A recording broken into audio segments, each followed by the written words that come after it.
बिस्मिल्लाहिर्रहमानिर्रहीम। अस्सलामुअलैकुम दोस्तों, क्या हाल चाल हैं। मैं उम्मीद करता हूं कि मेरे तमाम दोस्त खैरियत से होंगे। दोस्तों, शाह मोहम्मद बहुत ही टॉप क्वालिटी की जो गाय लेके आए हैं, चोलस्तानी नस्ल की। दूसरा सुबह सुई है और बछड़ा दिया है इस गाय ने। चेक कर सकते हैं, बड़े आउट क्लास प्रिंट में थन चेक करें जी, काले रंग के। और पूरे थब्बे का हवाना है इसका, माशाल्लाह। अल्लाह पाक नज़र बद से बचाए।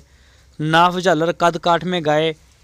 जो भी दोस्त ख़रीदना चाहे वो शाह मोहम्मद के साथ रब्ता कर सकता है, बल्कि उनके डेरे पे आप जाएं, वहाँ मौके पे जाके तसल्ली करें। जो माल ख़रीदने का सही तरीका है वो हम आपको बताते हैं।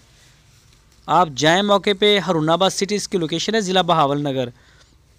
आप वहाँ जाएं, अपनी तसल्ली करें। थन चड्डा बच्चा अपने हाथ से चोएं, 2 4 10 चवाएँ, जितना दिल करे चवाइयाँ करें। हमारे इस प्लेटफार्म को आप इंजॉय करें, इससे फ़ायदा उठाएं। इसमें और मंडियों में ज़मीन आसमान का फ़र्क है। चेक करें जी बच्चा, माशाल्लाह। हम जो चीज़ आपको दिखा रहे हैं वही डिलीवर कर रहे हैं। तो इसमें आपकी भी ये ज़िम्मेदारी है कि आप वहाँ जाके अपनी तसल्ली करें। इस गाय की जो डिमांड कर रहे हैं शाह मोहम्मद, वो 1,65,000 रुपये डिमांड कर रहे हैं। दूसरा सुबह 12-13 लीटर दूध है इसका 2 टाइम का, और बछड़ा दिया है चोलस्तानी, बहुत प्यारा। और शाह मोहम्मद के डेरे पे खड़ी है। 1,65,000 रुपये इसकी डिमांड की उन्होंने। तो जो भी दोस्त इंटरेस्टेड हों वो रब्ता करें। इसके अलावा शाह मोहम्मद के डेरे पे प्योर साहिवाल, चोलस्तानी और क्रॉस ब्रीड की गाय आपको मिल जाएंगी। मज़ीद डिटेल के लिए आपकी स्क्रीन के ऊपर नंबर है।